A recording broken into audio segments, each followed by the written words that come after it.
Jadi atas apapun kebijakan yang nyeleneh yang ada di Indonesia, yang patut disalahkan adalah pemerintahannya, Bang. Pemerintahan, tata kelola pemerintahan serta administrasi negara tidak bisa menjamin bahwasanya rakyat Indonesia bisa hidup makmur dengan jaminan pekerjaan setelah mereka bayar kuliah sampai dengan ratusan juta rupiah. Itulah jawaban daripada pertanyaan. Pemerintah adalah pembentuk dan nyala api kesalahan pertama daripada kegagalan sistem pendidikan Indonesia. 2045 ini kan keluar dengan jargon Indonesia Emas.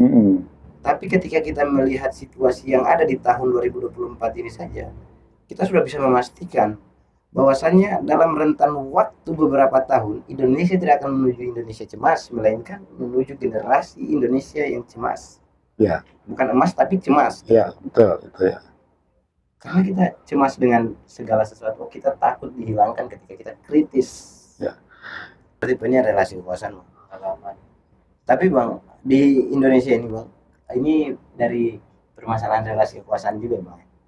Ini erat kaitan dengan pendidikan. Almarhum Kasino Warkop itu dia pernah mengatakan orang Indonesia itu banyak loh orang-orang yang pintar yang cerdas.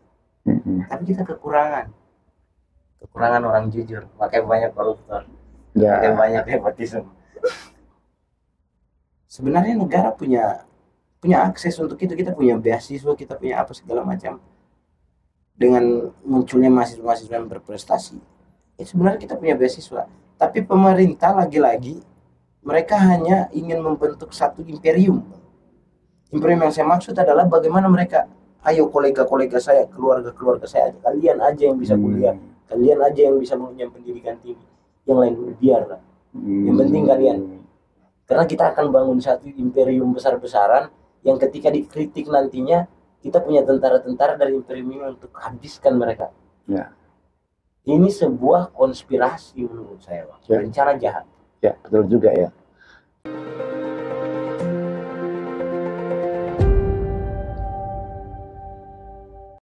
Selamat datang di podcast Petisi Brawijaya. Kali ini kita kedatangan anak-anak muda, mahasiswa, yang satu dari UNAS ya, yang satu dari jauh, yaitu dari Universitas Patimura. Hari ini kita akan bincang-bincang tentang kegelisahan generasi muda menyikapi kondisi hari ini, dan tentunya juga kondisi hari ini akan berdampak pada masa depan mereka. Ya, langsung kita mulai saja ya. Ya, selamat datang Pak siapa? Raza.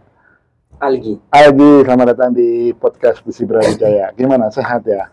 Alhamdulillah. Saya ini masih muda-muda ini ya. Aktivis banget kayaknya. Jadi aktivisme ya. Biasanya kan sekarang gitu ya. Iya. Ya, kita akan bincang tentang ini loh. Apa topiknya tentang kegelisahan generasi muda terhadap masa depan. Makanya ada yang bilang Indonesia cemas lah gitu ya. Bukan Indonesia Maju 2045 ini. Nah, saya akan mengutip beberapa survei yang belakangan ini muncul ya. Katanya itu ada 10 juta, kurang 10 juta Gen Z. Ya, Gen Z kan punya kan kalian ya. Ya, Gen Z ya. Anak-anak kelahiran 2000 sampai 2003 ya. Itu kan? Ya. Jadi sekarang ini ada 10 juta loh. Mereka itu tidak kerja, juga tidak sekolah. Nah, saya berpikir ya, kalau kita kaitkan dengan bonus demografi, yang katanya Indonesia akan menikmati bonus demografi, ya, pada tahun 2045. Dan kita akan menjadi negara maju katanya itu. Kalau bisa mengambil keuntungannya. Tapi kalau melihat kondisi hari ini, situasi hari ini, kalau saya pribadi itu jadi pesimis gitu loh. Benar nggak sih? Nah, ini saya ingin nanya nih, kalian sebagai generasi muda gimana ini? Coba, Rasa. Baik, luar biasa sekali ini, satu kesempatan yang menurut saya sangat penghargaan besar yang diundang di podcast Petisi Brawijaya ini. Singkat saja dari saya mengenai bonus demografi dan kegelisahan Gen Z itu, memang begitu banyak sektor Bang yang. Tapi rasa gelisah nggak? Gelisah, sangat gelisah. Rasa gelisah itu pasti ada. Apalagi kan mengenai sekarang lagi gencar-gencarnya tuh kenaikan UKT. Nah, kenaikan UKT itu kan merupakan salah satu, menurut saya itu penyelewengan amanat undang-undang. Ya. Karena di dalam Undang-Undang Dasar 1945 itu di alinea keempat ada poin yang mengatakan bahwasanya bangsa Indonesia ini atau negara ini itu harus bisa mencerdaskan kehidupan bangsa. Ya, betul. Kemudian pada amandemen Undang-Undang pasal 31 baik itu ayat 1, 2, 3 dan seterusnya itu kan disebutkan mengenai hak untuk mendapatkan pendidikan dan negara wajib untuk membiayainya. Menyelenggarakannya. Itu baik pendidikan formal selama 9 tahun maupun masuk di perguruan tinggi. Tapi katanya perguruan tinggi itu kebutuhan tersier. Oh, itu dari orang dari Kemendikbud yang bilang. Jadi dia bilang kan katanya kuliah itu pilihan, Bang. Iya. Dia bilang kuliah itu pilihan. Nah, itu merupakan kecacatan berpikir, Bang. Betul. Logikal falasi. Iya. Karena menempuh pendidikan di perguruan tinggi merupakan salah satu jembatan atau motor agar mencapai pada satu tujuan yang disebut sebagai insan akademis. Nah, kami di HMI itu menyebutnya insan akademis. Insan akademis itu adalah orang yang paham fungsinya sebagai khalifah fil ard. Bagaimana bisa bermanfaat untuk orang lain. Kalau Kementerian Pendidikan mengatakan bahwasanya kuliah atau pendidikan di perguruan tinggi itu adalah pilihan, maka itu bisa mengkonotasikan yang pantas kuliah hanya orang-orang yang berlatar belakang borjuis. Mampu lah ya. Mampu lah, bahasanya mampu. Sementara nasib kaum proletar bagaimana? Pelopor revolusi dan reformasi itu kan kita tahu sendiri adalah orang-orang proletariat. Ya, kalau Algi gimana pendapatnya Algi?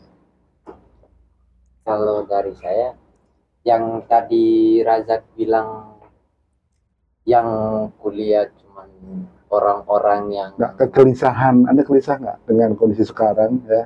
Gelisah.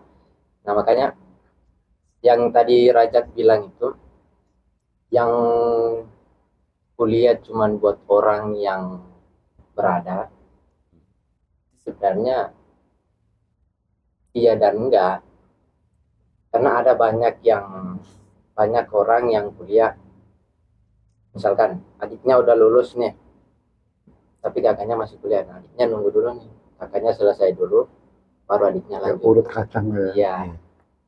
Ya. Tapi secara pribadi kalau Anda menyikapi kondisi hari ini ya, kita kaitkan dengan cita-cita 2045, Anda yakin nggak akan tercapai nggak kondisi itu loh, kalau lihat kondisi kita hari ini, gimana uang kuliah tunggal atau UKT ternyata naik ya. Saya bilang naik karena cuma ditunda aja uang kenaikannya kan. Ya. Mungkin saya yang jawab, Pak. Ya, boleh, silakan, Rasa.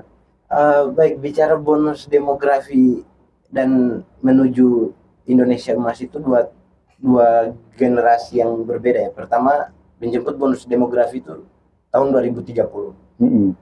Kemudian berbicara generasi Indonesia emas itu tahun 2045 atau 100 tahun Indonesia merdeka. Nah, bicara bonus demografi, bagaimana pemuda atau Gen Z itu bisa atau mampu menciptakan lapangan pekerjaan dan memiliki pekerjaan sendiri di usia muda.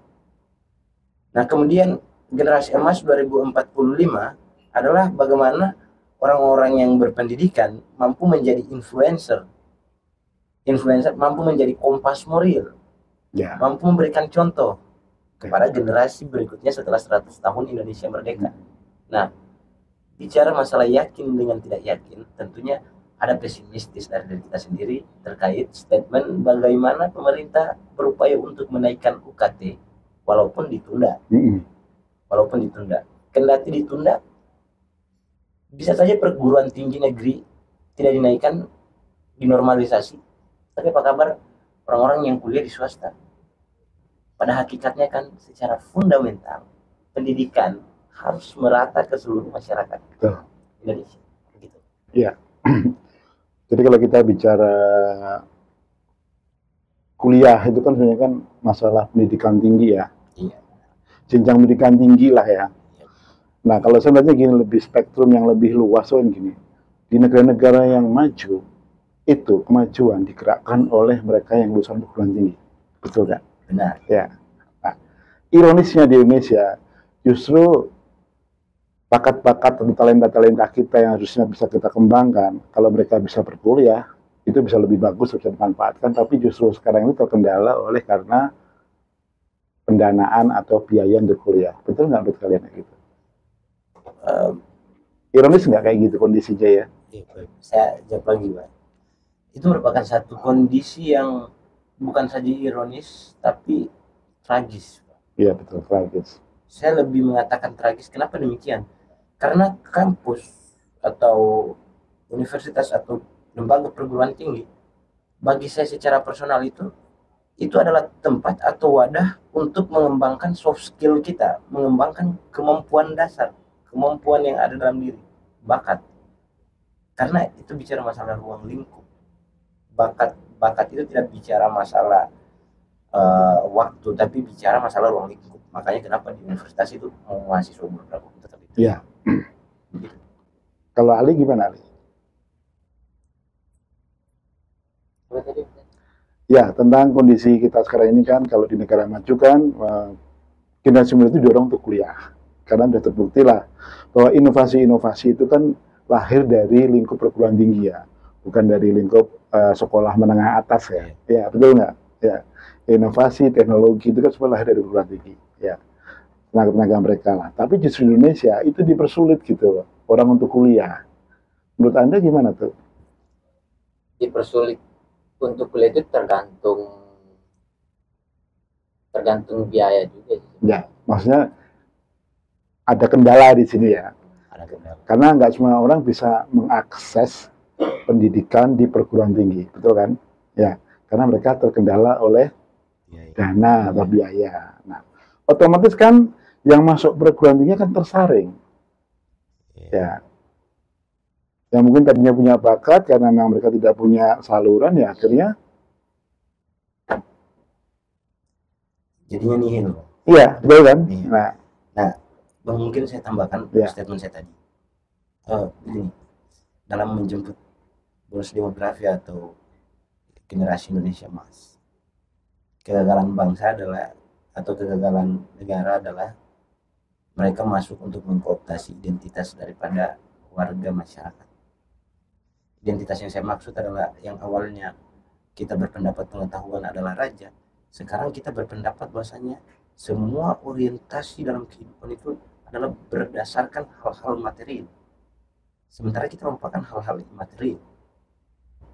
Hal-hal material yang saya maksud itu orang sekarang money oriented, Bang. Apa-apa harus pakai uang, apa harus pakai uang. Nah, inilah yang saya maksud sebagai pengkooptasian oleh negara. Pendidikan dikomersialisasi. Ini yang menjadi masalah. Ini poin penting yang saya bawa dari kampus ke sini tadi, Bang, adalah keresahan yang sebenarnya tentang komersialisasi pendidikan, Bang. Komersialisasi pendidikan menyebabkan dua faktor penghisapan, Bang. Pertama, kampus menyerap mahasiswa, menghisap mahasiswa, mahasiswa menghisap orang tuanya. Itulah bentuk lingkaran komersialisasi. Orang tua menghisap siapa dong? Orang tua dihisap terus-terusan. Iya. Gitu. Saya pikir demikian. Ya, jadi kalau ini bicara pendidikannya, jadi pertanyaan saya, kenapa negara itu tidak berhasil mendelivery pembangunan pendidikan atau pembangunan SDM? Menurut Anda, kenapa negara tidak berhasil mendelivery pembangunan sumber daya manusia di Indonesia gitu? Ya, otomatis dengan menyediakan sekolah yang mahal, otomatis kan nggak semua orang bisa mengakses. Berarti ada kegagalan dong pemerintah dalam hari ini ya. Tanda kutip. Iya. Betul nggak kayak gitu? Betul, Bang. Karena memang kita, bukan saya mau tarik, tapi kita menganalisis pada beberapa tahun terakhir, kita melihat bahasanya daripada mengembangkan sumber daya manusia, sumber daya alam yang ada, pemerintah Republik Indonesia justru lebih mementingkan investasi luar, mendatangkan tenaga kerja asing semisalnya kan. Kemudian juga mereka berinvestasi dengan orang-orang ya kolega-kolega bisnisnya luar negeri yang sampai bisa mengintervensi kayak di daerah saya mungkin di Morowali, lalu juga di Weda. Tidak ada kan jaminan kesuksesan ekonomi masyarakat yang bisa hidup layak. Padahal undang-undang menjamin setiap warga negara berhak untuk hidup layak. Setiap warga, ketika mereka memasukkan tenaga kerja asing, jumlah pengangguran meningkat, lapangan kerja sempit. Itulah kegagalan pemerintah negara kesatuan Republik Indonesia. Kegagalan dalam membangun sumber daya manusia, kegagalan dalam membangun pendidikan karena menitik beratkan kebijakannya pada investasi. Jadi pemerintah itu lebih suka mengambil jalan instan ya, istilahnya Jalan gitu ya. instan lah. Ya. Taktis. Taktis lah ya. Taktis. Cuman seumur jagung tapi tidak long term. Ya. Kasarnya nggak pikir panjang. Ya. Kalau sekarang kita bicara tentang biaya pendidikan nih ya, UKT ini kan. Kalau memang wajib belajar itu kan 9 tahun. Tapi kalau menurut Kemendikbud kan pendidikan tinggi itu ya pilihan lah gitu kan ya. Yang saya heran itu kenapa pemerintah nggak punya dana yang cukup untuk memberikan sekolah yang terjangkau gitu. Saya nggak bilang murah gratis ya, tapi terjangkau lah gitu. Sebenarnya negara punya akses untuk itu. Kita punya beasiswa, kita punya apa segala macam. Dengan munculnya mahasiswa-mahasiswa yang berprestasi, sebenarnya kita punya beasiswa. Tapi pemerintah lagi-lagi mereka hanya ingin membentuk satu imperium. Imperium yang saya maksud adalah bagaimana mereka, ayo kolega-kolega saya, keluarga-keluarga saya, kalian aja yang bisa kuliah, kalian aja yang bisa mengenyam pendidikan tinggi, yang lain biarlah. Yang penting kalian. Karena kita akan bangun satu imperium besar-besaran yang ketika dikritik nantinya kita punya tentara-tentara dari imperium ini untuk habiskan mereka. Ya. Ini sebuah konspirasi menurut saya, Bang. Ya. Rencana jahat. Ya, betul juga ya. Jadi itu bisa dikatakan berlawanan dong ya dengan bunyi undang-undang dasar kita ya. Iya, ada abuse of power, ada abuse of constitution.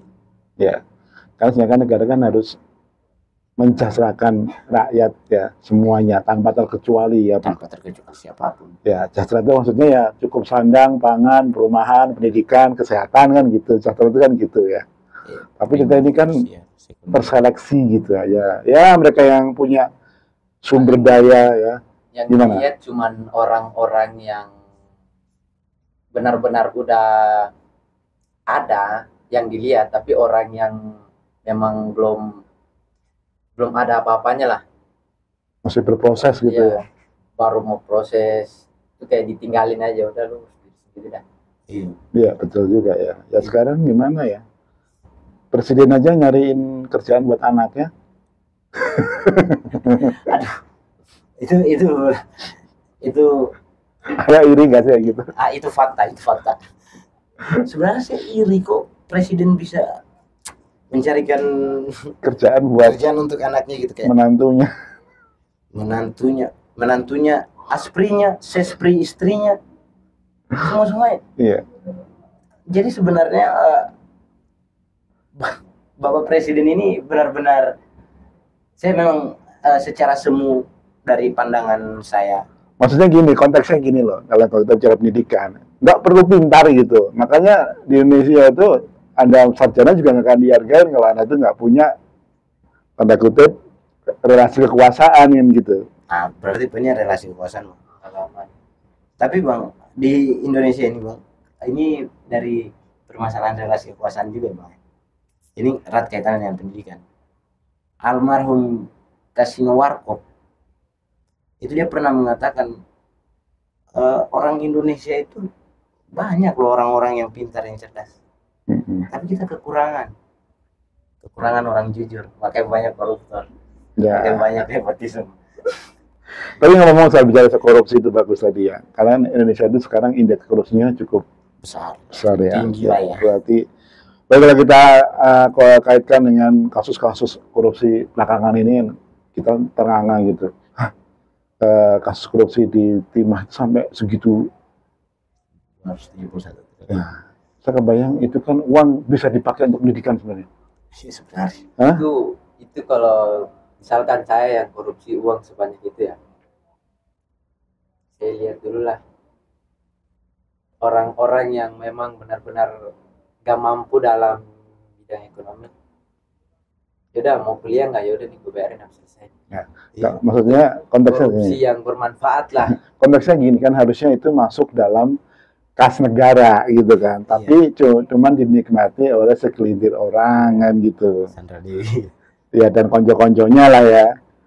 Kan cukup besar loh itu. Kalau untuk biaya ke satu kampus, katanya satu kampus cuma butuh 10 triliun. Iya. Hah? Itu bisa berapa kampus itu kan? 27. Iya kan, kurang lebih gitu loh. Kurang lebih 27 triliun. Ya kan? Jadi kampus nggak pusing-pusing nyari dana tambahan buat membayar apa sehingga gaji dosen ataupun biaya operasional kampus, kan begitu kegiatan mahasiswa. Nah, ada kepikir nggak sih sebenarnya kita punya banyak sumber daya alam yang sebenarnya karena tidak termanage dengan baik, akhirnya yang masuk dalam kas negara itu tidak sepadan. Ya ujungnya akhirnya karena masuknya sedikit, pada hasilnya besar, ya untungnya untuk pembiayaan-pembiayaan yang sifatnya kayak pendidikan atau jaminan sosial itu jadi rendah. Akhirnya kurang melulu kan begitu. Betul nggak kayak gitu? Ya, betul.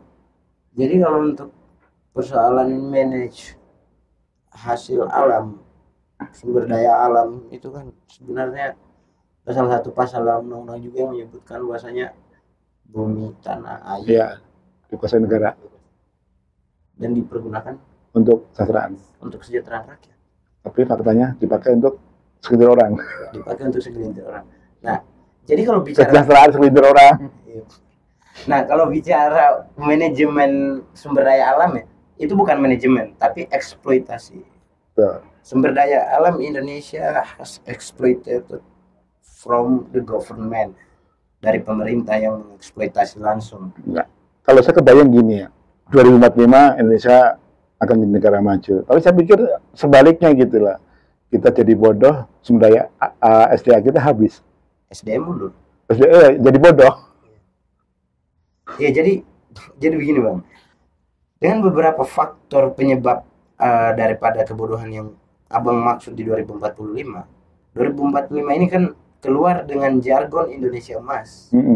Tapi ketika kita melihat situasi yang ada di tahun 2024 ini saja, kita sudah bisa memastikan bahwasannya dalam rentan waktu beberapa tahun, Indonesia tidak akan menuju Indonesia cemas, melainkan menuju generasi Indonesia yang cemas.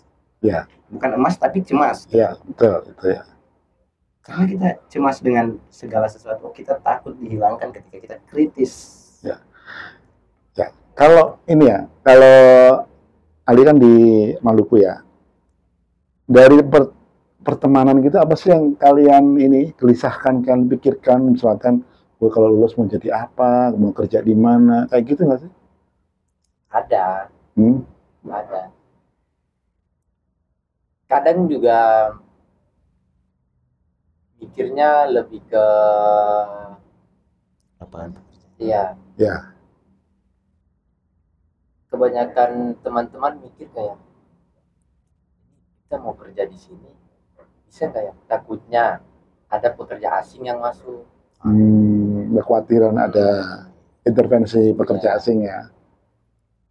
Makanya kadang kalau misalkan di Beda ya, di Beda Beda itu di mana? Ternate, Ternate, Maluku, Maluku Utara, Utara ya. ada banyak kerja asing yang masuk. Itu apa? Eksplorasi apa itu? Nikel. Nikel. Nikel ya.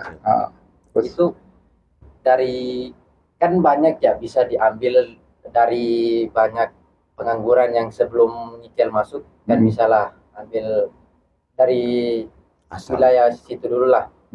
Nanti kalau memang kekurangan SDM baru diekspor dari luar. Gitu. Ya.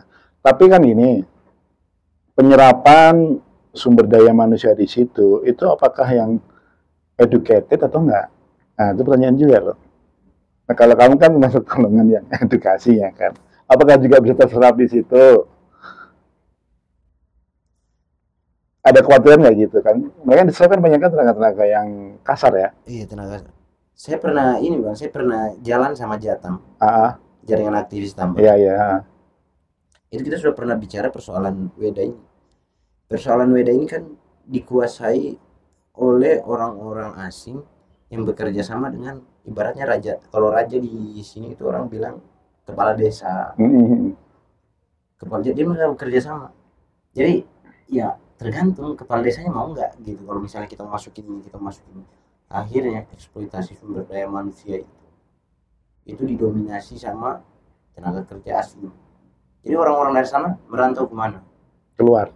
Ke Sorong, Papua, Barat. Ironis juga ya berarti ya? Oh, sangat ironis.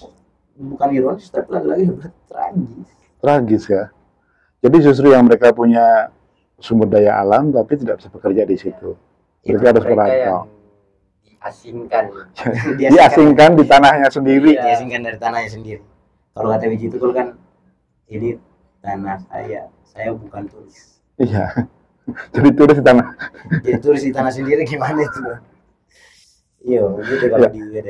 Ya. Jadi ini semua saya kaitkan dengan masalah pendidikan tadi kan, perguruan tinggi ini kan penting gitu kan. Dimana generasi kalian ini kan generasi yang akan memegang kepemimpinan paling kayak 20 tahun ke depan kan, ya kan. Kalau anda sekarang punya barang 20-an kan, berarti kan ya 15 sampai 20 tahun lagi lah. Nah, saya melihat kok suram gitu loh melihat kondisi sekarang ini. Apakah kalian nanti generasi kalian itu bisa menjawab tantangan zaman itu kalau kondisi kita hari ini sebenarnya kita tidak baik-baik saja gitu. Ya. Pertama masalah pendidikan, biaya kuliah yang cukup mahal ya untuk orang umum rata-rata lah ya, kita nggak bicara yang berduit lah ya, rata-rata orang Indonesia lah itu kan cukup mahal. Yang kedua juga masalah-masalah lain di mana ketersediaan pekerjaan juga nggak sepadan dengan jumlah dari populasi generasi kalian. Anda kebayang nggak kayak gitu? Kebayang. Ya. Kebayang. Jadi antara supply dan demand itu nggak imbang. Iya Pak. Jadi saya izin menjawab. Ya, boleh. Kekhawatiran, rasa cemas, kemudian pesimistis itu masuk dan mendarah daging di dalam tubuh generasi milenial. Gensian bukan Ya. Generasi generasi Z milenial. Ya. Jadi ketika keresahan itu masuk dan mendarah daging dalam diri mereka, mereka tidak punya lagi gambaran atau proyeksi tentang masa depan mereka. Akhirnya muncul mindset bahwasanya kita tidak mampu menjawab tantangan zaman. Ketika mereka berpikiran ini ya, kita ambil studi kasus mahasiswa semester akhir. Mahasiswa semester akhir banyak yang bunuh diri, Bang. Oh iya. Berdasarkan survei tahun 2024 saja sudah ada beberapa yang bahkan percobaan bunuh diri ya dari seluruh Indonesia. Itu kenapa sih? Ya karena dicekik dengan biaya perkuliahan dan ditambah dengan tekanan kekhawatiran tadi, Masa depan. pesimis karena akan masa depan. Algi bilang tadi kita jadi turis di tanah sendiri. Saya selesai kuliah mau jadi apa? Orang saya jadi turis kok di daerah saya sendiri. Daerah saya di Sulawesi Tenggara, daerah yang punya kekayaan alam melimpah ruah. Tapi saya ketika saya balik di Sulawesi, apakah saya dihargai di sana? Kan tidak dihargai. Yang dihargai hanya kolega daripada pemerintahan daerah Sulawesi Tenggara. Dihargai siapa yang bisa menanam saham di situ, itu saya hargai. Kalau tidak punya kontribusi untuk daerah ini, mohon maaf kontribusinya. Begitu, itulah kekhawatiran itu memicu daya pesimistis. Kekhawatiran itu memicu mindset bahwasanya daripada saya selesai kuliah jadi pengangguran, jadi beban orang tua, lebih baik saya mati aja. Kenapa segitu ya? Sampai berpikir segitu ya? Sampai seperti itu. Nah ini yang harus kita rubah. Poinnya kepada teman-teman mahasiswa yang di semester akhir yang berada dengan tekanan akan pertanyaan-pertanyaan tentang how to manage your future, bagaimana memanage masa depan kamu, bagaimana memanage pekerjaan kamu. Tidak usah takut dengan itu, karena ketika kita memiliki mindset bahwasanya kita bisa, kita akan bisa menembus dan menjawab tantangan zaman. Tapi ada survei juga ini yang kemarin tentang Gen Z juga. Jadi Gen Z yang terserap di sektor-sektor formal itu sangat sedikit loh. Mereka lebih banyak terserap di sektor-sektor atau pekerjaan informal. Pernah dengar itu kan? Ya. Artinya apa di sini? Jadi pekerjaan yang sifatnya butuh kualifikasi tinggi itu yang kayak di pekerjaan profesional itu generasi kalian itu nggak bisa masuk. Akhirnya apa? Banyak yang kerja di sektor informal. Nah, kita kan tahu juga ya, sektor informal dengan sektor formal itu berbeda. Ya, yang jelas kalau sektor formal itu ada kepastian, asuransi kesehatan, asuransi ini apa, tabungan atau pensiun ada. Tapi kalau di sektor informal itu kan nggak ada jaminan apa-apa. Ya, nah, gimana menurut Ali? Rajik dulu. Oke, baik kalau bicara masalah sektor pekerjaan formal dan informal. Karena itu outputnya ada nanti ke sana, relate dengan pendidikan juga. Dua hal yang berbeda. Iya, cuman itu rentetan sebenarnya, satu sekuen gitu, sekuen berikutnya. Saya kasih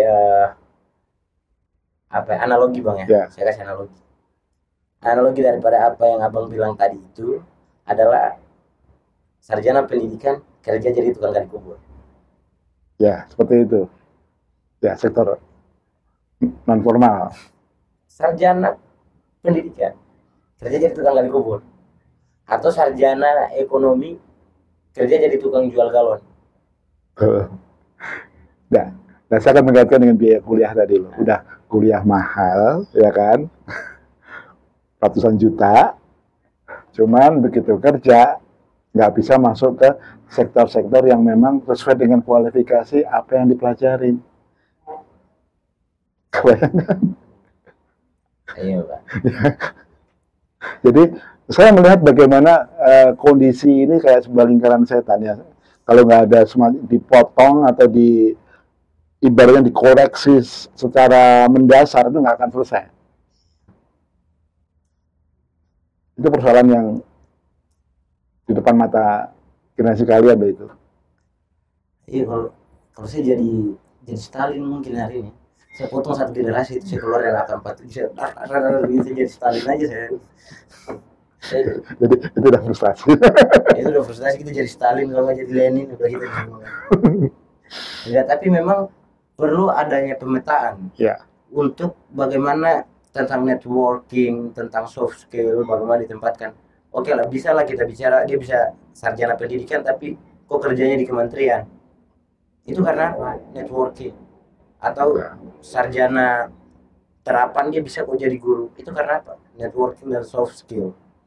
Bagaimana pemanfaatan. Tapi poinnya bukan di situ sebenarnya. Artinya antara supply dan demand itu nggak sinkron gitu loh. Iya, memang tidak. Terlalu banyak yang ya otomatis udah gini.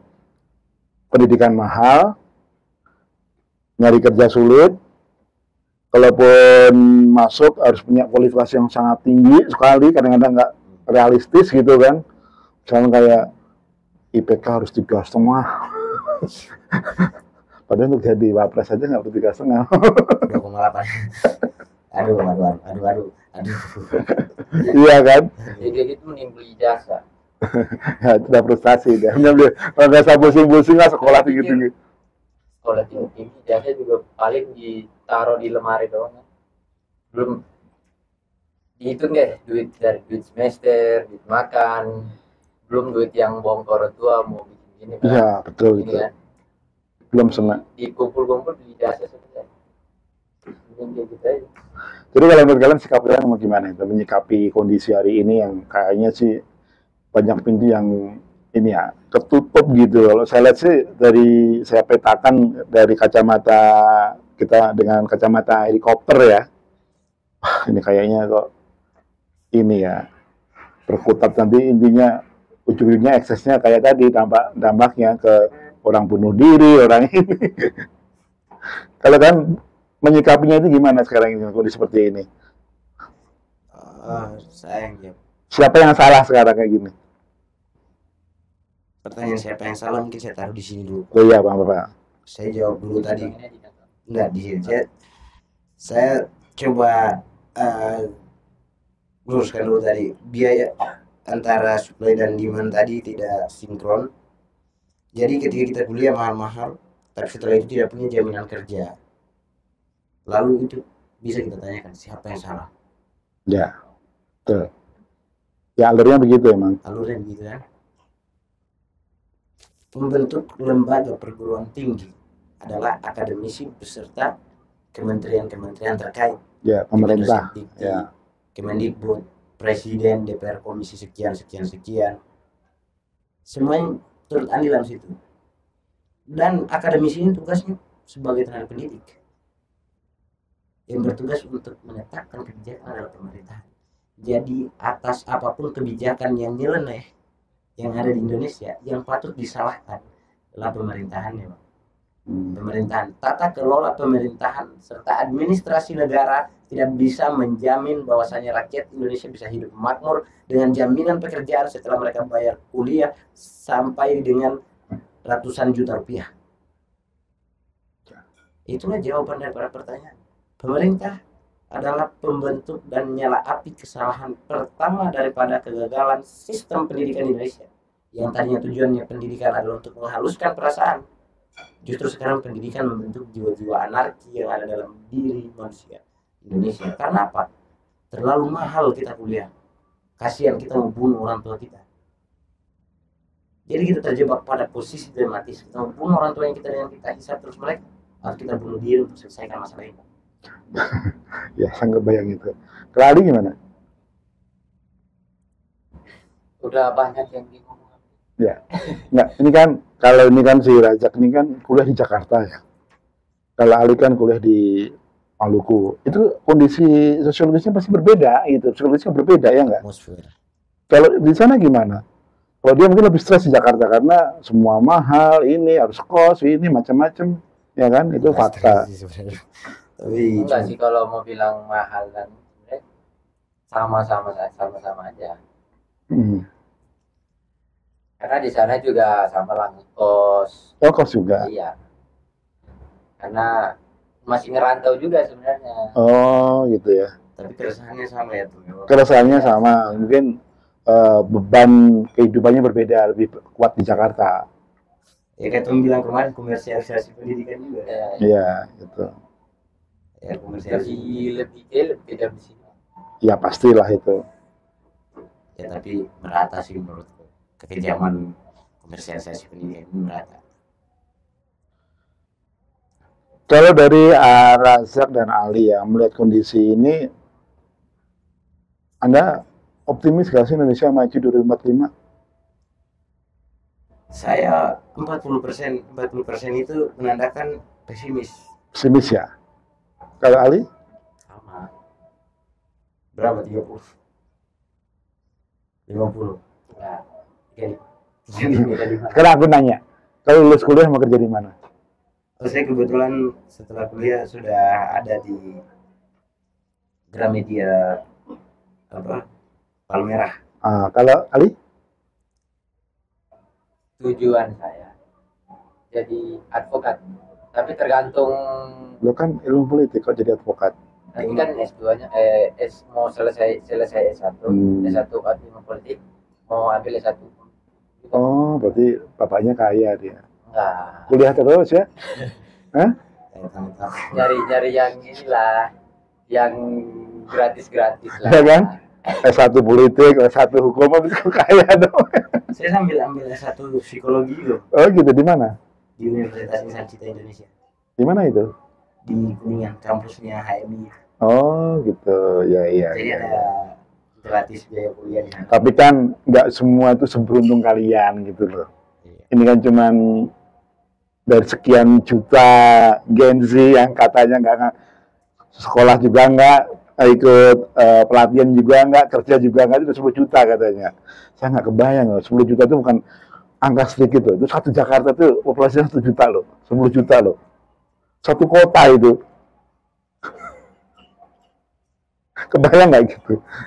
Jadi artinya gini, gimana kondisi sekarang ini sangat-sangat memprihatinkan. Ya, Kalau ada yang mengatakan, oh kita tuh baik-baik saja, itu menurut kalau saya mengatakan tuh kebohongan, betul nggak? Itu kebohongan sih kalau misalnya bicara tentang apa sekarang ini posisinya kita lagi baik-baik saja. Sekarang ini posisinya kan kita lagi-lagi kita berhadapan dengan situasi yang dilematis. Karena kalau kita mau bilang Indonesia baik-baik, sistem demokrasi Indonesia yang seperti ini masih baik-baik, ini kan justru kita menyetarakan diri dengan pemerintahan. Saya tidak bilang pemerintah bodoh, tapi ketika kita bilang Indonesia baik-baik saja, apa bedanya kita dengan pemerintah? Ya. Jadi saya ingin tahu nih, sikap kalian menyikapi ini gimana? Apakah kalian ingin mendobrak atau membiarkan kondisi ini berlangsung atau gimana?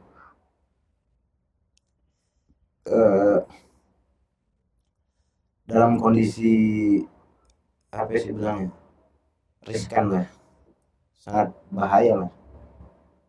Dalam kondisi seperti ini merupakan sebuah pintu kegagalan, pintu degradasi moral, pintu krisis multidimensional yang seperti yang bilang tadi harus didobrak, dan daya dobrak pun itu harus besar. Untuk menciptakan daya dobrak yang besar diperlukan imunitas yang memiliki suplai yang besar pula. Logistik lah ya. Ya, dalam imunitasnya itu selain daripada logistik, muatan materi akademis juga perlu. Ya. Supaya ada pemahaman. Jadi ketika kita melakukan pendobrakan nantinya, bahkan musuh itu bisa kaget dengan strategi yang kita bangun. Punya ide nggak? Oh, kalau mengenai ide saya tetap kekeh sama ide saya yang pernah saya tawarkan di orang-orang. Ide saya itu adalah bagaimana kalau bukan buruh saja yang mogok, bukan dokter saja yang mogok kerja, bukan guru saja yang mogok kerja, bukan guru besar saja yang mogok kerja, tapi mahasiswa juga harus berani untuk mogok kerja, mogok kuliah, kerja juga ya. Pekerjaan di KTP itu pekerjaan mahasiswa. Iya betul ya. Betul. Nah itu pertanyaannya. Nah, mahasiswa juga harus mogok kuliah. Mahasiswa harus bisa menunjukkan bahwasanya saya benar-benar marah dengan UKT yang meningkat tiap tahun. Penyampaian kemarin daripada Menteri Pendidikan, UKT naik hanya berlaku pada mahasiswa yang baru. Nah, setiap tahun kita mencetak mahasiswa baru. Berarti setiap tahun uang kuliah tunggal itu akan naik. Cuma menunda masalah berarti ya? Dan menyelesaikan masalah, tapi menunda masalah. Iya, menunda masalah ya. Menunda solusi, menunda konklusi, menunda konsensus. Masalahnya yang menaikkan ini udah nggak menjabat tahun depan.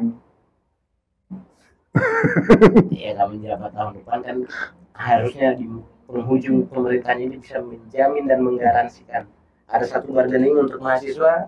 You kuliah, negara kasih gratis. Setelah itu kalian jadi menteri, kalian jadi engineering, kalian bisa jadi advokat, kalian bisa jadi ahli-ahli politik, ahli agama, dan lain sebagainya. Itulah yang seharusnya ditanamkan.